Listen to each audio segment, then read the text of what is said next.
Hello, and you're welcome back to episode 51. I can't believe it. These are coming fast and furious now at this stage. Anyway, you're back to the P.S. Gilmore story, episode 51, and in this case, we're going to look closely at St. Patrick's Day. And the reason we're going to do that is obviously it's happening this weekend. It's our national festival, one of the biggest festivals across the world, anywhere, from any nation. And we're looking specifically at Patrick Sarsfield Gilmore and his dedication to the Irish question and to Ireland. Here's Ireland to England. It was a piece of music composed by Gilmore in 1889 on St. Patrick's Day. And it's a simple peasant ballad on the question of the day. And that was Home Rule for Ireland. Should Ireland be able to govern its own people with its own parliament? Or should it stay at this time under the immediate control of Westminster in England? And that was what Gilmore was trying to highlight by the publication of this song. This song was published in the New York papers and printed freely by the New York papers to such a degree I think the New York Herald had to have 3 prints. It was sold out so fast. Chicago Tribune likewise published it, and again people on all of their uprights and their box pianos and whatever, this piece of music could be heard in every major population area at that time.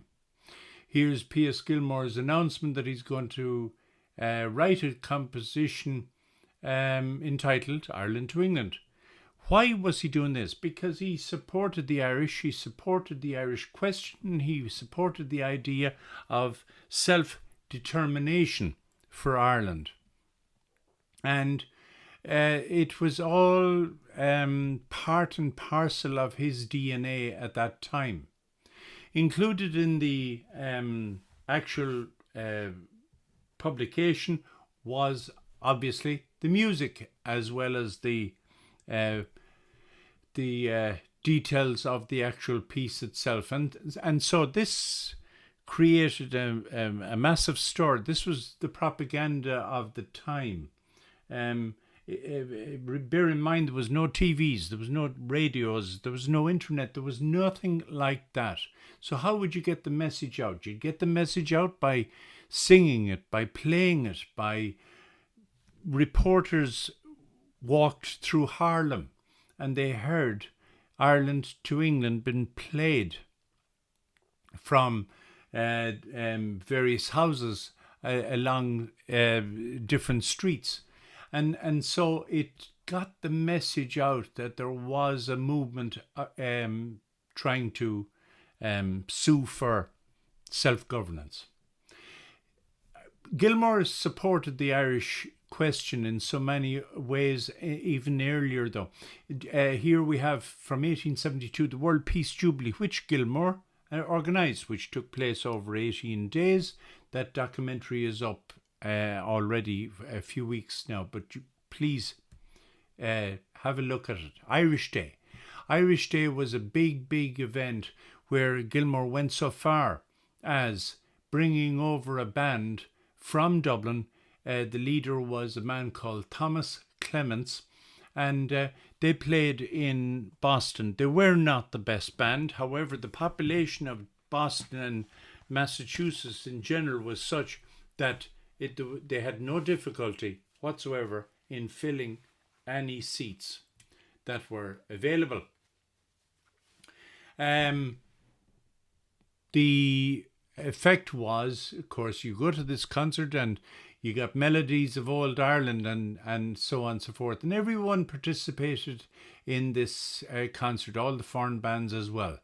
Here from 1872 again, is the Irish World newspaper. At this time, this paper was outselling even the New York Times.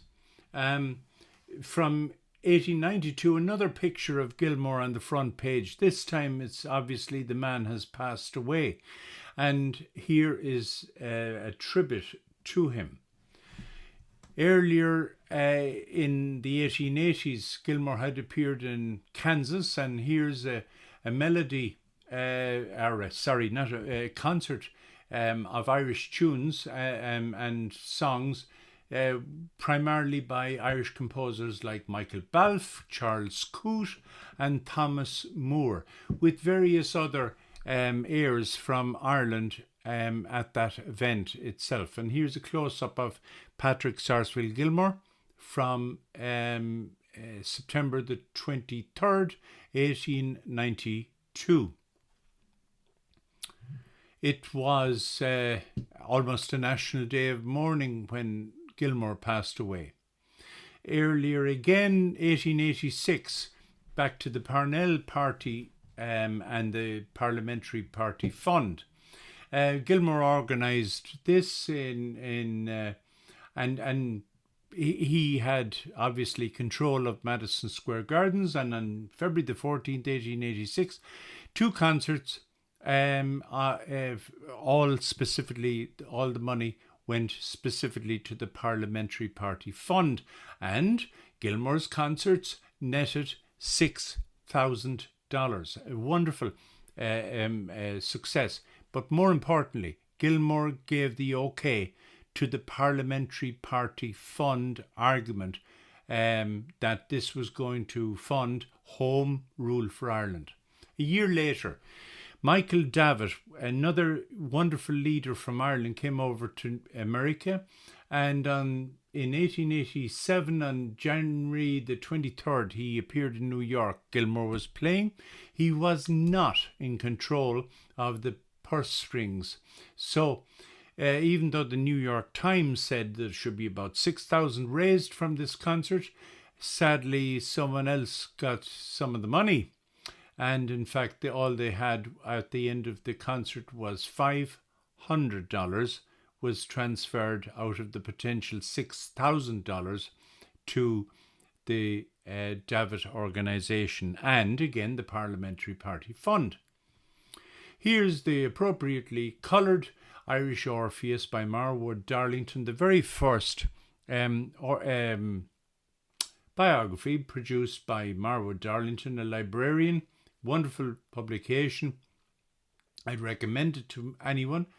And don't forget that Gilmore was also the first concert ever held in St. Patrick's Cathedral on Fifth Avenue that we all know today and will be visited over the weekend by all visitors as well. And so we're coming to the end of this documentary. Next week we will return, I promise you, to Manhattan Beach and continue the Gilmore story as well. It's important to remember that this talented man never forgot where he came from and never forgot what he had gained by coming to America. So if you get a chance, actually, go online and look for Irish Lives Remembered. It's a premier genealogical magazine, a branch of the Epic Museum in Dublin, which is well worth a visit.